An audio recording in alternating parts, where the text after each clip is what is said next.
Welcome to the channel. My name is Matthias. Today we're going to talk about Axe Judgment Day. It's a pretty good crossover written by Kieran Gillen. A lot goes on in each one of the issues, like it moves at a breakneck speed. One major issue that you have with this crossover are the tie-ins. Like there's things that happen or are resolved that don't happen in the main story, and I find it to be really irritating. It seems like the big stuff happens in X-Men Red and Immortal X-Men, that I have those titles, but I have a feeling that a lot is going on in the Eternals title that, at least in my country, had been canceled. Like in general, everything that revolves around the Eternal side of the story, I'm sort of in the dark. Like I only have the first 4 or 5 issues of that run and that's it. That aside, let's get into this. So the story actually starts off with Tony Stark. He's at this restaurant with Cersei. It seems like they're catching up, but it's a setup. It's a trap. They capture Cersei because they know the Eternals are up to something, and they had broken into the Avengers base that during this time was a dead Celestial. Also, as I mentioned in previous videos, Druig is now the Eternal Prime, and the guy is a real douchebag. It seems that he really wants to consolidate power and to elevate his status within the Eternals community, so he wants to start a war. Also, obviously, Druig is one of the Eternals that wants to go the hardest against the Deviants. And as we viewed in the prelude of the story, he considers mutants to be Deviants too, or have excess deviation. Therefore, when Moira X arrived knocking on the door of Druig and told him about Krakoa and that the mutants had a resurrection protocol, that just went way too far for Druig, and he has decided to go full-on genocide. And obviously, here's where things get interesting in the story. The story wastes no time. Like, in a couple of pages, you already have the Eternals' biggest weapon, the Unimind, attacking Krakoa, trying to wipe out all of its telepaths. You have this all-out war, but the whole thing is just a distraction because there's one assassin, I think his name is Jack of Knives. He slips in, and his mission is to kill off the 5, because those are the responsible for the resurrection protocols. He knows this because this was the information given to him by Moira X, so this would end the resurrection protocols if they're taken out.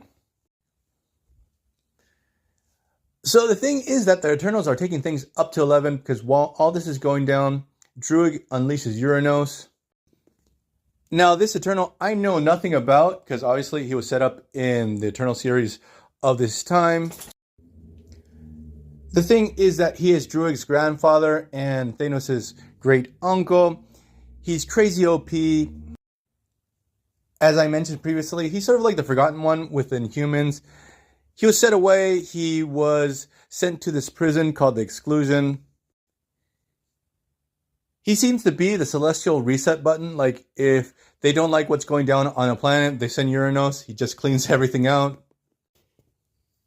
He can wipe the slate clean. And the thing is that he's sent to Mars, and he pretty much kills off almost all the mutants on Arakko. The thing is that you don't get to see it in the main crossover.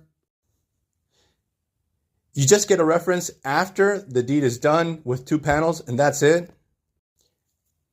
That actually does take place in X-Men Red issue 5, a really fantastic issue. And then Druig unleashes this lost tribe of Eternals called the Hex, that I think they're 5 members, and they're the size of kaiju. They have some really awesome designs, and it seems that they were created or established because they are Eternals to defend Earth against threats the size of the Celestials, or not that big, but you guys get the idea.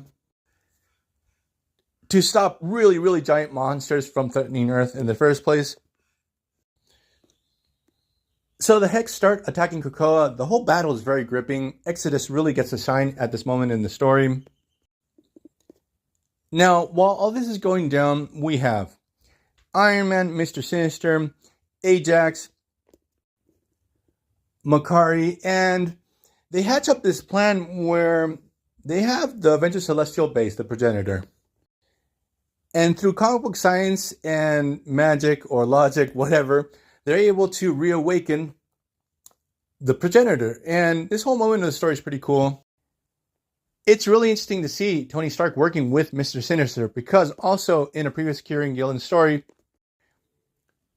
Mr. Sinister was able to hijack the Dreaming Celestial, and he was able to create this Sinister City. It was a pretty good story arc.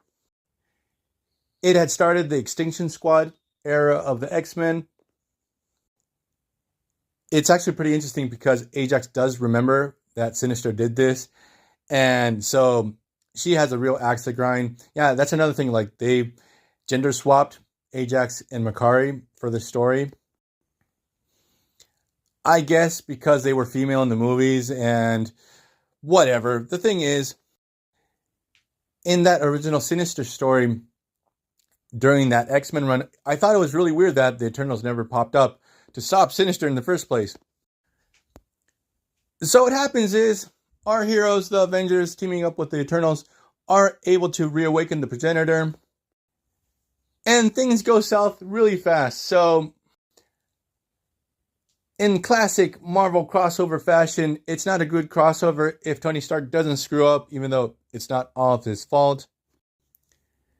The progenitor is reawakened, and the thing is that he has decided to, or not he, it has decided to judge Earth. Now, as the story progresses, first it's going to judge people individually and then all of Earth itself. But I'm getting ahead of myself. So we're going to leave this video here. We covered the first 2 issues of this crossover. So I hope you guys liked it. See you guys next time. Bye.